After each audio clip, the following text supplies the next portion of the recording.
sommes dans la Sarthe. Stéphane Le Foll, est-ce que vous m'entendez, monsieur le ministre? Pas tout à fait Oui. encore. Ah, parfait. Merci d'être parmi nous. Donc Stéphane Le Foll, maire de la ville du Mans, ministre de l'Agriculture et porte-parole du gouvernement de 2012 à 2017. Monsieur le Premier ministre, vous avez assisté. Je vous ai mis premier. Ah, c'est extraordinaire. Oui, c'est pas grave, non, mais continuez. Est-ce que vous êtes... Très bel accueil. Je ne sais pas si vous serez roi à la fin de mon speech. Vous avez assisté aux échanges. Évidemment, vous connaissez tous les moindres contours de ces sujets. Je vous laisse réagir et nous donner votre vision, peut-être aussi bien régionale que nationale, de ces défis qui s'imposent aux agriculteurs, monsieur le ministre. Bonjour d'abord à toutes et à tous. Alors, j'ai pas pu écouter tous les débats, donc je voudrais surtout pas faire d'impair sur les sujets qui ont été abordés par les uns et les autres. J'ai vu un peu la dernière table ronde. Je considère qu'on est dans un moment particulier dans la mesure où après, pour ce qui concerne avoir lancé des débats sur la grande question posée par la combinaison entre l'économie et l'écologie et la dimension sociale que ça implique avec la loi d'avenir et l'agroécologie, je constate, pour ce que je lis maintenant et ce que je regarde sur les questions agricoles, que chacun fait un chemin qui converge vers ces enjeux de combinaison des trois grands enjeux de l'avenir de l'agriculture et en même temps l'avenir de nos sociétés tout entières. J'ai vu que la FNSEA avait repris aussi le terme d'agroécologie. Je ne sais pas, je voyais aujourd'hui que c'était Carrefour qui se lançait dans l'agroécologie. Je voudrais simplement rappeler le principe qui avait été celui qu'on avait évoqué à ce propos. Il y a eu une révolution qu'on a appelée verte dans l'après-guerre qui a visé à développer la production agricole en utilisant deux facteurs de production très importants et en augmentant de ce fait d'ailleurs la productivité du travail agricole de manière colossale. Le premier facteur, c'est le machinisme, la machine, qui avait remplacé le cheval et la traction animale, avec le tracteur en particulier, le plan Marshall. Et puis la deuxième a été la chimie et l'ensemble des produits phytosanitaires et même aussi d'ailleurs une grande partie des engrais nécessaires à la production. S'y ajouter au cours du temps, mais surtout dans les années 60, 70, 80, toute une partie sur la génétique des plantes et même des animaux qui existaient préalablement, mais qui a été beaucoup développée scientifiquement et qui a d'ailleurs conduit à ce qu'une grande partie de la recherche scientifique agricole se concentre sur la génétique, aboutissant, on le sait, aux OGM, c'est-à-dire aux organismes génétiquement modifiés. Tout ça, c'était un peu, beaucoup d'ailleurs, en déconnexion avec les mécanismes naturels et ce qu'on pouvait appeler au préalable l'agronomie. Et l'agroécologie, ça vise à revenir à des principes qui consistent d'abord à chercher à maximiser ce que peut nous offrir la nature pour produire en termes agricoles, en termes alimentaires, mais au-delà d'ailleurs grâce à la photosynthèse, c'est l'alimentation animale, c'est l'alimentation humaine, c'est les produits biosourcés et c'est de la biomasse et donc de l'énergie. On est sur ce qu'on a appelé la bioéconomie qui est un enjeu, je le crois, pour nos sociétés demain, pour l'agriculture bien sûr, pour faire face aux défis de la lutte contre le réchauffement climatique. Alors je ne sais pas ce qui a été exactement dit, mais il va de soi que la politique agricole commune à l'échelle européenne va devoir intégrer, au-delà de ce qu'on a appelé le verdissement de la PAC, ces enjeux qui sont extrêmement importants, je le répète, pour pouvoir se sortir d'une logique très capitalistique, c'est le machinisme, d'une logique très polluante, c'est la chimie, pour aller vers une logique moins capitalistique, en investissant dans ce qui est gratuit, c'est-à-dire ce que nous offre la nature, et en diminuant du même coup aussi la partie machinisme agricole qui peut être, et machinisme et bâtiment, qui sont souvent des facteurs alourdissants, si je puis parler comme ça, parce que de l'agriculture, puisque le besoin en capital étant important, avec des prix qui sont souvent extrêmement tendus sur les marchés,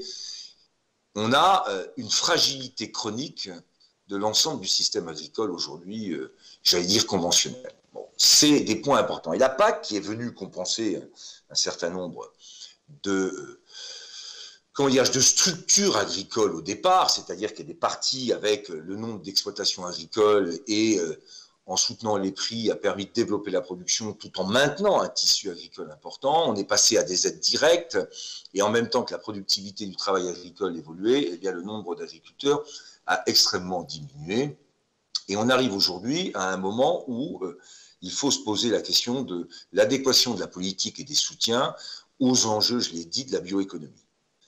Et là, la politique agricole doit être, j'allais dire, prolongée dans ce qu'on a commencé à faire avec le verdissement en 2013, prolongée mais amplifiée pour qu'on intègre véritablement ces enjeux de bioéconomie et cette capacité qu'a l'agriculture à pouvoir participer à la lutte contre le réchauffement climatique. J'imagine que Paul Lu a dû rappeler les enjeux du 4 pour 1000 et du stockage de carbone dans les sols, mais au-delà, je suis convaincu, pour ma part, que cette politique agricole doit pouvoir travailler sur des objectifs et non pas uniquement sur des moyens. Parce que c'est ça le grand changement qui doit avoir lieu dans la prochaine PAC, si tant est qu'il puisse y avoir un saut aussi important qui se fasse en une seule fois. Je m'explique.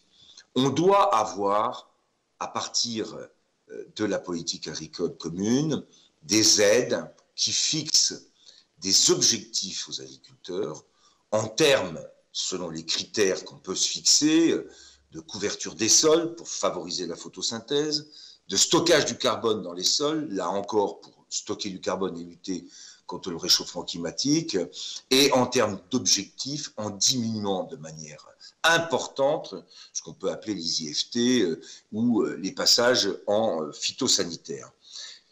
Pourquoi sur des objectifs? Parce qu'aujourd'hui, la PAC actuelle s'appuie sur des moyens, c'est-à-dire d'abord on rémunère les hectares, et puis ensuite on essaye de rémunérer un certain nombre de services écosystémiques au travers de la partie verdissement, c'est le maintien des prairies naturelles, c'est un point important, mais c'est un système qui consiste à figer l'existant. On a aussi développé, et c'est là qu'il faut qu'on aille plus loin, les premiers enjeux sur les rotations et différentes cultures pour couvrir les sols, et ça c'est un point qui doit être beaucoup plus travaillé.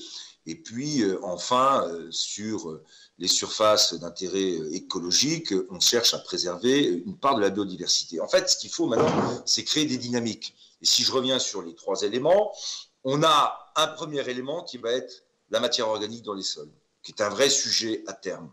L'appauvrissement via les sécheresses des sols, c'est un point très important. Et moins on travaillera les sols, plus on les préservera dans leur capacité à garder de la matière organique et donc à stocker du carbone. Ça, c'est un critère sur lequel il faut fixer des objectifs. Ce n'est pas simplement, j'ai un taux de couverture des sols aujourd'hui de je ne sais pas combien de pourcents au-delà des prairies naturelles, mais comment je fais en sorte d'intégrer dans les dynamiques et dans les rotations des sols l'idée qu'il faut couvrir les sols et éviter de les travailler. C'est un point aussi qui est en lien, j'entendais tout à l'heure, avec la question de l'eau. Retourner dans des labours de printemps des sols avec le soleil qui tape sur des sols retournés, c'est la condition assurée d'avoir une évaporation de l'eau des sols qui, s'il n'y a pas de pluie qui vient ensuite au printemps et à l'été, eh bien, c'est des sécheresses qui sont extrêmement lourdes aujourd'hui pour une partie de toutes les productions. Donc moi, je suis partisan d'avoir un objectif et des critères sur la couverture des sols qui combinent le stockage de carbone avec l'objectif de préserver et de minimiser le travail des sols. Ça, c'est un point important. Ça rejoint ce que je disais précédemment, moins de capital, moins de travail des sols, moins de nécessité d'investir dans du capital.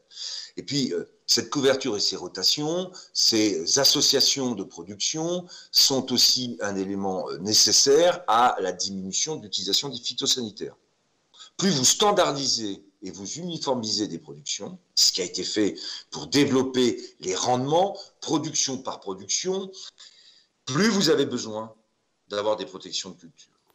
Plus vous avez des mixtes et des mélanges, et plus vous êtes en capacité de limiter le recours à la Chine. C'est un point majeur.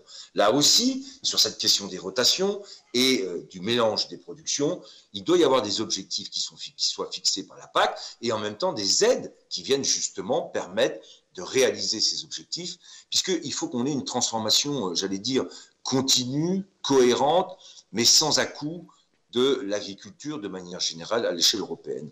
Et moi, j'avais milité à l'époque sur le verdissement et sur les 3 critères que j'ai évoqués. C'était une première étape, mais il faut travailler beaucoup plus sur ces grandes questions demain dans la future politique agricole commune. C'est ça, j'allais dire, l'étape suivante vers l'agroécologie qu'il faut poursuivre et qu'il faut mettre en œuvre.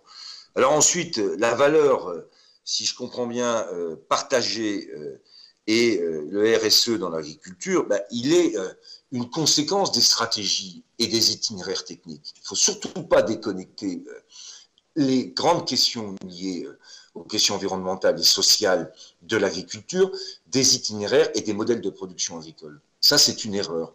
Moi, j'ai plaidé beaucoup pour et défendu l'organisation des CUMA, parce que partager le capital et mutualiser le capital, c'était diminuer l'investissement de chacun, et c'est important. Eh bien, il faut faire la même chose avec les sols. Et en développant la stratégie des GI2E, ce que je souhaitais faire, c'est de permettre sur des surfaces suffisamment importantes, tout en gardant des agriculteurs socialement responsables et responsables d'exploitation, on puisse avoir des stratégies de rotation qui ne s'appliquent pas exploitation par exploitation sur des petites surfaces, mais qui intègrent des surfaces plus importantes, qui permettent ensuite d'ailleurs une part de transformation des productions, et en particulier de toutes les productions qu'on peut considérer comme intercalaires.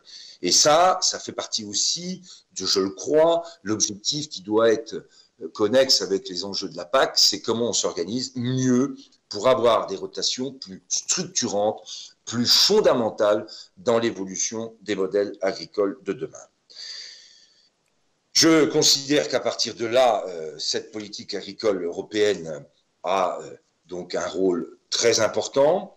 Je suis souvent un peu inquiet des débats qui vont pouvoir avoir lieu, puisque le premier sujet va quand même être la question budgétaire, avec un Brexit qui n'est toujours pas acté, et en tout cas dans des conditions favorables à une sortie de la Grande-Bretagne acceptable pour tout le monde. Donc on va avoir des discussions qui vont être importantes. J'ai cru comprendre que la France avait réussi à obtenir un maintien du budget de l'agriculture. Faut-il qu'à partir de là, cet objectif budgétaire soit aussi en cohérence avec les objectifs environnementaux que j'évoquais tout à l'heure. Et cette organisation collective, au travers à la fois des GI2E, c'est-à-dire des groupements d'intérêts économiques et environnementaux, c'est aussi une condition pour garder, tout en ayant des éléments de compétitivité et d'organisation globale de l'agriculture, de garder des agriculteurs comme chefs d'exploitation. Parce que sinon, on laisse croire et on laisse penser qu'avec du capital et donc des gains de productivité importants pour le travail, on va pouvoir continuer à se passer d'agriculteurs.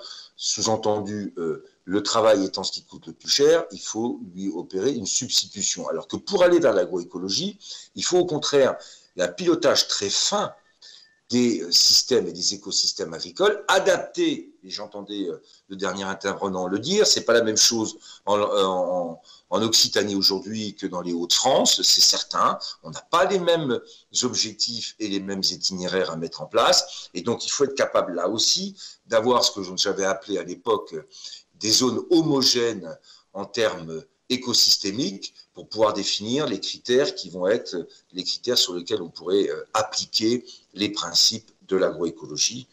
Voilà, moi, ce que je pouvais vous dire, comme ça, en prenant vos débats un peu en cours, je n'ai pas tout suivi. J'imagine qu'il y a eu beaucoup de choses de dites et je suis là simplement pour vous rappeler qu'une négociation à 27, c'est à 27 à l'époque où je l'ai faite, maintenant ça sera à 26, sans la Grande-Bretagne, c'est à la fois une difficulté, je l'ai dit, au niveau budgétaire, mais ça peut être aussi un avantage. La Grande-Bretagne n'a pas toujours aidé aux grandes évolutions de l'agriculture, était plutôt un frein à ces discussions. Et je pense que le fait de ne plus avoir à négocier avec nos amis grands-bretons autour de la table européenne peut permettre justement d'avancer dans le sens que j'évoquais. Mais cette négociation à 26, ce sont des histoires, des intérêts différents, des transferts importants en termes budgétaires, et donc toute négociation va nécessiter une clarté dans les objectifs. Et si j'ai une demande à faire, c'est qu'il faudrait que d'ores et déjà s'engage en France un vrai débat sur les grands objectifs qu'on se fixe avec le budget de la PAC, les grands objectifs de négociation. Parce qu'il faut que le ministre de l'Agriculture ait une feuille de route assez claire.